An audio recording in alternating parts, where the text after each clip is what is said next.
Friends, welcome to our channel. Friends, आज आपण आपल्या राज्यघटनेवर आधारित काही महत्त्वाचे प्रश्न आणि उत्तर पाहणार आहोत. तर फ्रेंड्स, व्हिडिओ पूर्ण बघा, लाईक, कमेंट, शेअर करा आणि सबस्क्राईब करायला अजिबात विसरू नका.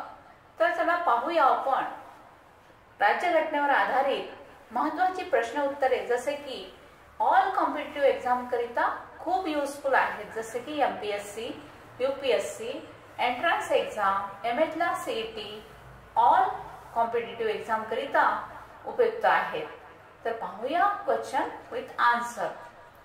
क्वेश्चन नंबर 1, राज्यांमध्ये अध्यादेश कोण जारी करू शकतो? तर उत्तर आहे राज्यामध्ये, आन्सर आहे ऑप्शन नंबर A, राज्यपाल. राज्यांमध्ये राज्यपाल अध्यादेश जारी करू शकतात. क्वेश्चन नंबर 2, संसदेच्या संयुक्त बैठकीचे अध्यक्षस्थान कोण भूषवितो? उत्तर आहे आन्सर ऑप्शन नंबर C, सभापती. सभापती हे संयुक्त बैठकीचे अध्यक्षस्थान भूषवितात. क्वेश्चन नंबर 3, भारतीय संविधानाच्या सुधारित शक्तींचे वर्णन अनुच्छेदात मीन्स कोणत्या आर्टिकल मध्ये केले आहे? मीन्स भारतीय संविधान दुरुस्ती म्हणजेच अमेंडमेंट कोणत्या आर्टिकल नुसार होते? तर भारतीय संविधान कॉन्स्टिट्यूशन अमेंडमेंट आर्टिकल 368 नुसार होते. तर हे आर्टिकल लक्षात ठेवा फ्रेंड्स, महत्वाचे आहे की आर्टिकल 368 नुसार आपल्या संविधानामध्ये दुरुस्ती मीन्स अमेंडमेंट होते. Question number 4, house of people मध्ये नामांकित अँग्लो इंडियन्सची संख्या किती असते? तर उत्तर आहे option number C number 2. House of people मध्ये नामांकित अँग्लो इंडियन्सची संख्या 2 असते.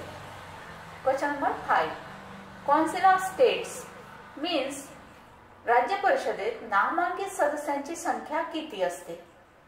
तर उत्तर आहे, आन्सर आहे option number B, 12 means 12. Council of states मध्ये 12 सदस्यांची संख्या, नामांकित 12 सदस्य असतात. क्वेश्चन नंबर 6, लोकसभेत निवडून आलेल्या सदस्यांची संख्या. तर उत्तर आहे ऑप्शन नंबर C, 543. 543 हे लोकसभेत निवडून आलेल्या सदस्यांची संख्या असते. क्वेश्चन नंबर 7, नवनिर्वाचित सभागृहात स्पीकरची निवडणूक घेण्यासाठी अधिकृत व्यक्ती कोण असतो? तर उत्तर आहे option number C, pro tem speaker. हे नवनिर्वाचित सभागृहात स्पीकरची निवडणूक करतात. क्वेश्चन नंबर 8, संविधान मसुदा समितीचे अध्यक्ष कोण होते? उत्तर आहे option number B, doctor Babasaheb Ambedkar हे मसुदा समितीचे अध्यक्ष होते. हा प्रश्न महत्वाचा आहे. क्वेश्चन नंबर 9, भारतीय राज्यघटनेत सुधारणा करण्यासाठी किती पद्धती आहेत? म्हणजे कोणत्या कोणत्या प्रकारच्या पद्धती आहेत सुधारणा करण्यासाठी? तर आन्सर आहे ऑप्शन नंबर C, 3 प्रकारे. सुधारणा आपल्या राज्यघटनेत 3 प्रकारच्या पद्धती आहेत सुधारणा करण्यासाठी मीन्स अमेंडमेंट करण्यासाठी. क्वेश्चन नंबर 10, को वारंटो हे काय आहे? तर आपण आधी पाहिलेलं आहे की रिट, जे रिट आहेत को वारंटो, मंदामस, हिबियस कॉर्पस, सर्शिओररी, त्यापैकी हे जे आहे को वारंटो रिट आहे. क्वेश्चन नंबर 11, भारतीय संविधानाचे कलम 352 कशाशी संबंधित आहे? उत्तर आहे ऑप्शन नंबर D, राष्ट्रीय आणीबाणी. राष्ट्रीय आणीबाणीसाठी आर्टिकल 352 हे संबंधित आहे. क्वेश्चन नंबर 12, कोणत्या अधिकाराने डॉक्टर बाबासाहेब आंबेडकर यांनी संविधानाचे हृदय आणि आत्मा असे संबोधले आहे? तर आन्सर आहे ऑप्शन नंबर D, घटनात्मक उपायांचा अधिकार. या संविधानाचे हृदय आणि आत्मा या आर्टिकलला डॉक्टर बाबासाहेब आंबेडकर यांनी घटनात्मक उपायांचा अधिकार म्हटलेले आहे. तर क्वेश्चन नंबर 13, भारतीय संविधान मूलभूत हक्कांच्या किती श्रेणींची हमी देते? उत्तर आहे ऑप्शन नंबर B, 6 मूलभूत हक्कांच्या श्रेणींची हमी देते. क्वेश्चन नंबर 14 कोणत्या घटना दुरुस्तीने भारतीय संविधानात मूलभूत कर्तव्ये समाविष्ट केली आहेत? तर आन्सर आहे option number C 42nd amendment नुसार मूलभूत कर्तव्ये समाविष्ट केली आहेत. क्वेश्चन नंबर 15 मालमत्तेचा अधिकार मीन्स संपत्तीचा अधिकार कोणत्या दुरुस्तीद्वारे हटवला गेला मीन्स काढून टाकण्यात आला?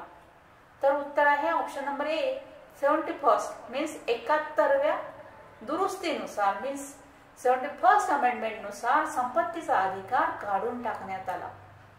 क्वेश्चन नंबर 16 प्रस्तावना ही संविधानाची गुरुकिल्ली आहे असे कोणी म्हटले? उत्तर आहे doctor Babasaheb Ambedkar. Question number 17 भारतीय संविधानाच्या अनुच्छेद 19 मध्ये मीन्स आर्टिकल 19 मध्ये समाविष्ट आहे? तर आन्सर आहे ऑप्शन नंबर डी 6 मूलभूत स्वातंत्र्य. आर्टिकल 19 मध्ये 6 मूलभूत स्वातंत्र्य समाविष्ट आहेत. क्वेश्चन नंबर 18 राष्ट्रीय मानवाधिकार आयोगाच्या अध्यक्षांची नेमणूक कोणाकडून केली जाते? उत्तर आहे ऑप्शन नंबर बी राष्ट्रपती. क्वेश्चन नंबर 19 खालीलपैकी कोणता मूलभूत अधिकार नाही?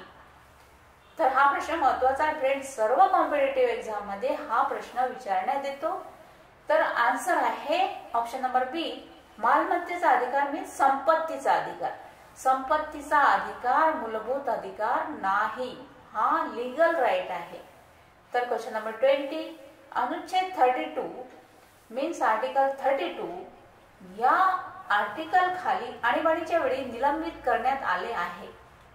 तर आर्टिकल 32 केव्हा आणीबाणीच्या वेळी निलंबित करण्यात येते? तर आन्सर आहे ऑप्शन नंबर ए 352 मीन्स आर्टिकल 352 म्हणजे राष्ट्रीय आणीबाणीच्या वेळी आर्टिकल 32 निलंबित करण्यात येते. तर फ्रेंड्स ही होती आपल्या कॉन्स्टिट्यूशनवर आधारित महत्त्वाची प्रश्न आणि उत्तर जे सर्व कॉम्पिटिटिव्ह एक्झाम साठी युजफुल आहेत. थँक्यू.